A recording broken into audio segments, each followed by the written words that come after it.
കൃഷ്ണ ഗുരുവായൂരപ്പ ശരണം.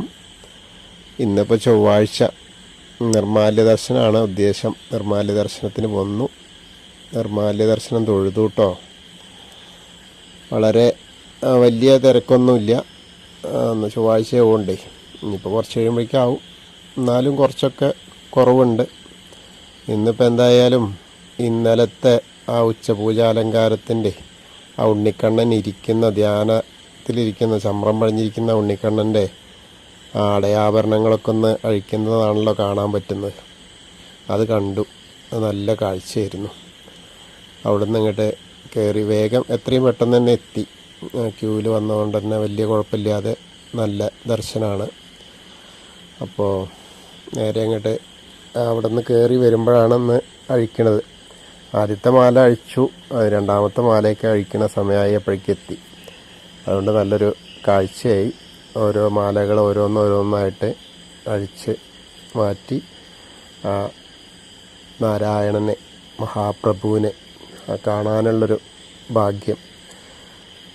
ആ മാലകളായിട്ട് അണിഞ്ഞിരിക്കുന്ന ആ രൂപം നിർമ്മാല്യ ദർശനവും അത് കഴിഞ്ഞിട്ട് കുറച്ച് നേരം കൂടി മാലകൾ അഴിച്ചു കഴിഞ്ഞാൽ ആ മഹാപ്രഭുവിൻ്റെ യഥാർത്ഥ രൂപം നമുക്ക് കാണാൻ പറ്റിയല്ലേ. അത് വലിയൊരു കാഴ്ച തന്നെയാണ് കേട്ടോ. എത്ര കണ്ടാലും മതി വരില്ല. ആ യഥാർത്ഥത്തിലുള്ള വിഗ്രഹം വേറെ ഒന്നുമില്ലല്ലോ. യഥാർത്ഥമായ ആ ഭഗവാന്റെ വിഗ്രഹം, ഭഗവാന്മാർ പൂജിച്ച വിഗ്രഹം, ദേവകളൊക്കെ പൂജിക്കുന്ന രാത്രി അവരുടെ പൂജകളൊക്കെ കൈക്കൊള്ളുന്ന വിഗ്രഹം, അത് നേരെ കാണുക എന്ന് പറയുമ്പോൾ തന്നെ അതൊരു ജന്മ സുഹൃതം തന്നെയാണ്. എന്തായാലും അതിനുള്ള അവസരം തന്നു. വളരെ സന്തോഷമായി. ഒരു കാഴ്ച നല്ല കാഴ്ചയാണ്. ഓരോന്നോരോന്നായിട്ട്. പിന്നെ ഇനി അടുത്തത് വാകച്ചാർത്തൊക്കെയാണ്. അപ്പോൾ അതൊക്കെ കുറച്ച് വഴുകുമല്ലോ. അത്ര നേരം നമുക്ക് നിൽക്കാൻ പറ്റില്ല. അപ്പോൾ എന്തായാലും നിർമ്മാല്യ ദർശനം കിട്ടിയിട്ടോ.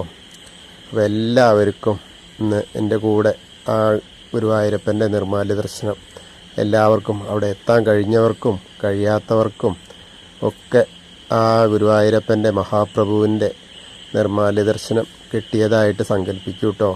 പ്രാർത്ഥിച്ചോളൂ, നന്നായിട്ട് പ്രാർത്ഥിച്ചോളൂ. കൂടെ ഉണ്ടാവും ഗുരുവായൂരപ്പൻ. ഹരേ കൃഷ്ണ. കൃഷ്ണായ വാസുദേവായ ഹരയേ പരമാത്മനെ പ്രണതക്ലേശനാശായ ഗോവിന്ദായ നമോ നമഃ.